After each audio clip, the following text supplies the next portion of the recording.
ОДКБ будет расширяться вслед за НАТО.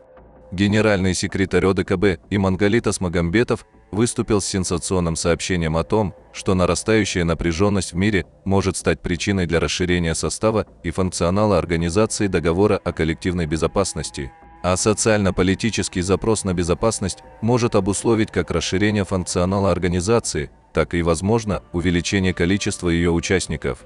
В настоящее время в ОДКБ входят Армения, Белоруссия, Казахстан, Киргизия, Россия и Таджикистан. Но премьер-министр Армении Никол Пашинян в своей реплике об отношениях с организацией от 13 июня 2024 года обозначил пространство для маневра Еревана в этом вопросе. Конечно, это не заявление о выходе из ОДКБ, но все же. И что все это значит? Кто еще может или собирается вступать в ОДКБ?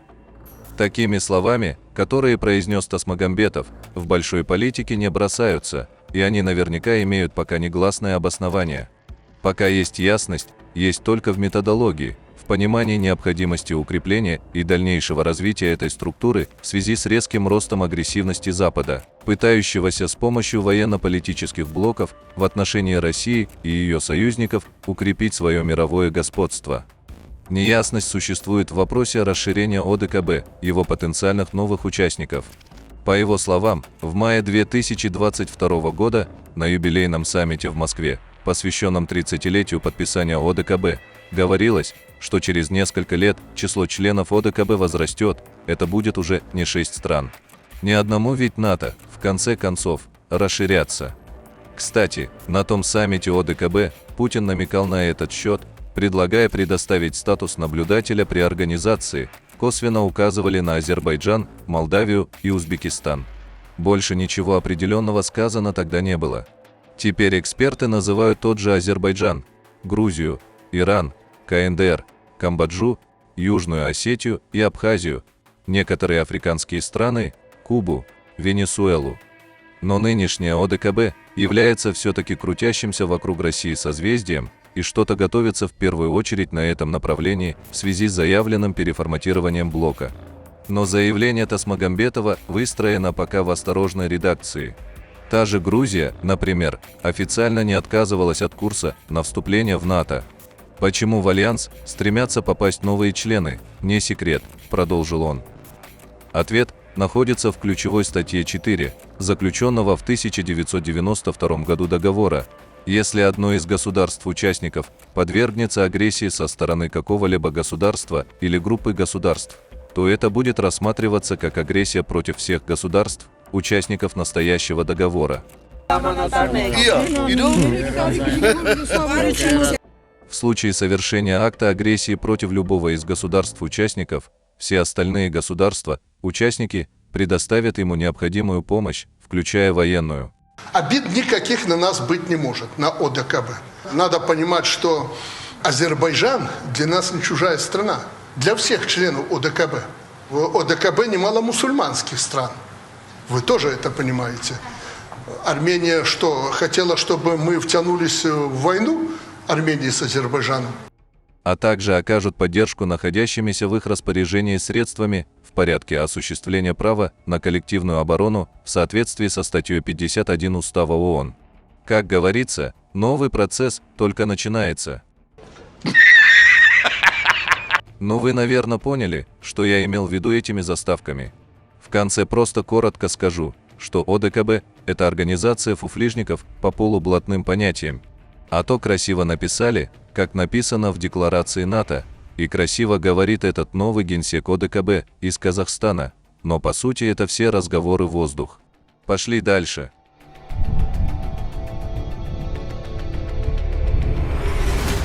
Встреча Эрдогана с Пашиняном остается под вопросом. Глава МИД Турции Хакан Фидан провел телефонные переговоры с армянским коллегой Араратом Мирзояном. Турецкие и армянские СМИ указывают, что стороны обсудили двусторонние и региональные вопросы, но повышенное внимание уделили реализации прежних договоренностей, о чем нет сведений. Но интерес к этому диалогу подогревается тем, что до этого президент Турции Реджеп Тайип Эрдоган тоже провел телефонный разговор с премьер-министром Армении Николом Пашиняном, и пригласил его посетить с визитом Турцию 19 июля на праздник Преображения Господня. Состоится ли такая встреча? Вероятно, жест Эрдогана стоит трактовать как попытку разрядить ситуацию в армяно-азербайджанских отношениях после резкого заявления Министерства обороны Азербайджана по поводу продажи Франции и Армении артиллерийских систем СИСа. Но предполагаемая встреча может и подлить масло в огонь в и без того напряженную обстановку в Армении. В то же время ресурс переговоров и разговоров между сторонами уже давно исчерпан, и необходимы конкретные действия хотя бы с одной стороны, а не только слова о политической воле к полной нормализации отношений между двумя странами без предварительных условий. Но пока Эрдоган и Пашинян отмечают только важность продолжения переговоров между специальными представителями двух стран и подтверждают вопросы, которые до сих пор были согласованы, но которые публично так и не названы, отметил политолог. В публичном пространстве Анкара связывает процесс нормализации с Ереваном с подписанием мирного договора между Ереваном и Баку и с открытием так называемого Зангезурского коридора, связывающего западную часть Азербайджана через территорию Армении с Нахичеванью. Пашинян реагирует на это негативно, считая, что эти вопросы являются исключительной сферой армяно-азербайджанской компетенции, и нужно переводить турецко-армянские отношения в особый формат без участия Баку. В то же время нельзя исключать, что этот вопрос будет обсуждаться в первых числах июля во время встречи Эрдогана с президентом России Владимиром Путиным в формате саммита Шанхайской организации сотрудничества в Казахстане. Потому что нынешняя армяно-турецкая повестка в силу дрейфа Еревана в сторону Запада может приобретать впечатление действий антироссийского и антииранского характера. В таком контексте руководство Армении видит в своих отношениях с Турцией как один из шансов на сближение со странами Запада с целью транзитом через Турцию интегрироваться в западный мир, в структуры НАТО и, наконец-то, высвободиться от российских уз. Постскриптум. В конце хочу отметить, что для сближения с Турцией надо много чего армянам забыть. Но получится? Ведь всегда кто-то появляется и говорит вместо нас про армянский геноцид. Тот же Макрон, который многократно об этом говорил и говорит. Вы думаете, Макрон просто так говорит? Это большая политика, и таким образом хотят туркам показать, что сколько бы ни ставили Армению под прессом, но все равно мир признает, что Турция преступник и оккупант. Или пару дней назад епископ Мари Эммануэль из Австралии, который упомянул про армянский геноцид и поддержал Армению. Ведь это все неспроста, задумайтесь. Как ни крути, христианский западный мир в большинстве за нас, за армян.